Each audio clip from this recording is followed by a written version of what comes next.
Sex and the City writer Candice Bushnell, 60 years old now, admits that she regrets choosing a career over having children as she is now truly alone.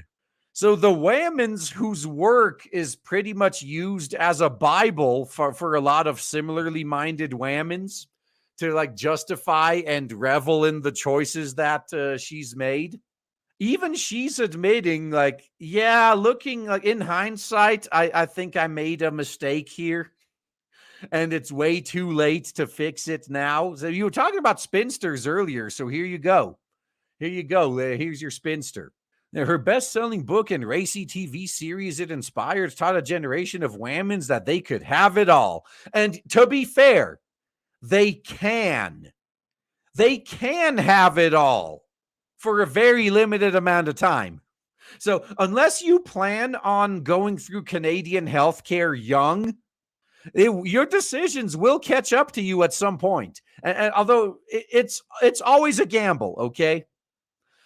Even the other way. Like, so I've known someone in real life that was basically like he didn't have a life because he was like everything was for the future. Oh, I want to make sure that I can live an easy life in the future. I want to make sure that my family's taken care of in the future. Oh, I could retire early in the future if I just work 20 hours a day now. And he died in a car crash, never getting to enjoy the fruits of his labor. So there are two sides to this. You don't want to go too far into either side. You got to balance it out. You got to prepare for the future while also making sure you enjoy yourself enough so that your life's not a total waste if you don't happen to have a future. So like my friend that I just mentioned, he went too far in one direction, and Whammons like this go too far in the other. Like they're living too much of a hedonistic lifestyle right now at the expense of their future. FYI, I have nothing against hedonism myself, as long as you do it in moderation and you don't do it at the expense of your future. But so someone needs to tell them that. But Sex and the City creator Candice Bushnell, now 60, well, technically 64, has admitted that she regrets choosing a career over having children as she is now truly alone. Now, the TV series starring Sarah Jessica Parker has written as a writer in New York who famously chooses her independence over motherhood. Miss Bushnell pictured divorced her husband, ballet dancer Chris Axgard, in current year minus 11, and said it made her realize the importance of starting a family. Hey, after I threw it away, I realized I kind of wanted it. The former sex columnist, who was worth around 18 million pounds, wrote on the Sunday Times, when I was in my 30s and 40s, I didn't think about it. Yes. Yeah, that's good. You did exactly what I just warned against. You were too into the now that you didn't plan for your future. So when I got divorced and I was in my 50s, I started to see the impact of not having children and of truly being alone. Well, also of being in your 50s and not being able to find another man. Don't forget that. I do see that people with children have an anchor in a way that people who have no kids don't. Also, a lot of those people are probably with their partner still too. So speaking to the Sunday Times Magazine, Candace explained that she didn't feel like dating after her current year minus 11 divorce from her husband of 10 years by dancer Charles Axgard. To be fair, nobody would want to date you anyway unless it was for your money. People would. I'm sure you could find if you're willing to be someone's sugar mama, you could probably find a guy. So moving to Connecticut after her divorce, she admitted she went without sex for 5 years. It's not that long when you get to my age. I know Whammons who've gone longer, she said. The writer, who has now returned to New York, lives between her partner's penthouse suite in Upper East Side and a house in the Hamptons. However, the former party girl also revealed that she regularly has Botox and doesn't until 4 p.m. I think it was supposed to be doesn't eat because she's not hungry till then.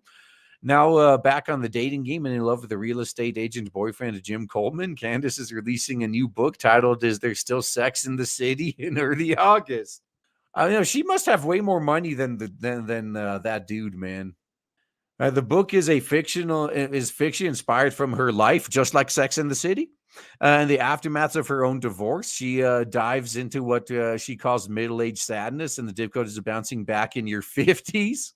Yeah, you're not supposed to be bouncing back in your 50s.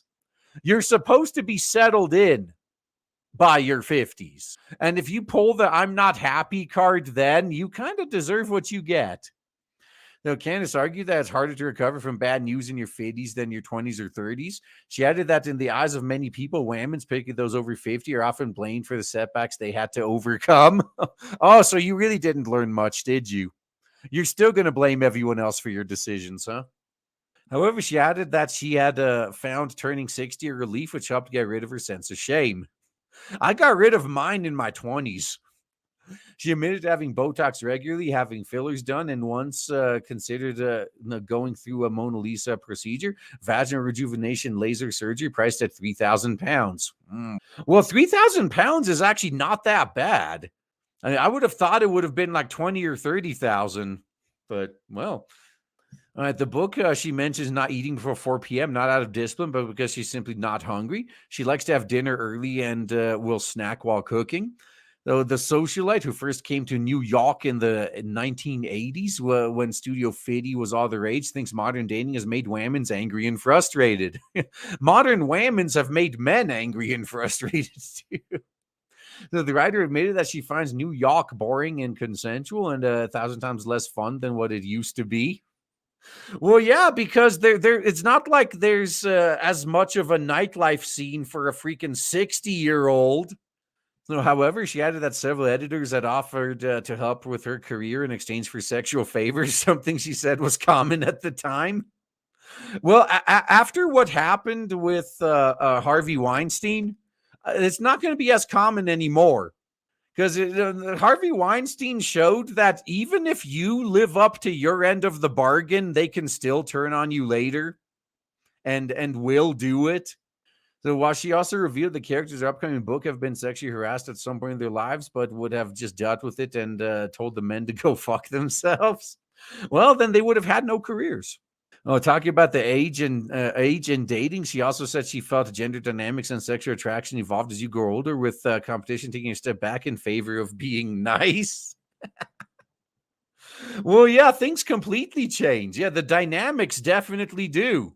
Yeah, because once you lose your youth and beauty and fertility, you really have nothing to bargain with anymore. You gotta work on other things. You really got to make that case for why the guy should go with you as opposed to like the 20-year-old stripper. But I hope you enjoy your future, man. Like that saying goes, right? This isn't a grave. This is the future you chose for yourself. So enjoy. We tried to warn you. But what do I care what a bunch of incel neckbeard basement dwelling stinky losers have to say? Fair enough. Yeah, I've kind of used the analogy before that I'm basically in a cabin on the side of a minefield, and when I see someone walking by, I'll tell them, "Hey, dude, there's a minefield over there. You may not want to walk there." But if you tell me to go fuck myself and go marching off into that minefield anyway, of course, halfway through the minefield, they get their legs blown off, and then they're screaming at me. Say, "Why don't you come here and help me?" No, I helped you before you walked into that freaking minefield. I did my part. I'm not going to risk my own legs going in there to save you. Hell no. Crawl your own way back here if you want to help. Like, nope, I did my part. I warned you. You chose not to listen. The rest is on you.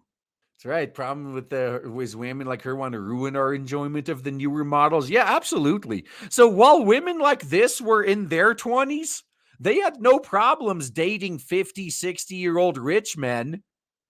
And now that they're in their 50s and 60s, they get so butthurt when the 50, 60-year-old rich men they want are going for the 18-year-olds. Yeah, look at all the butthurt about Leonardo DiCaprio. All these post-wall hags are so jealous, man.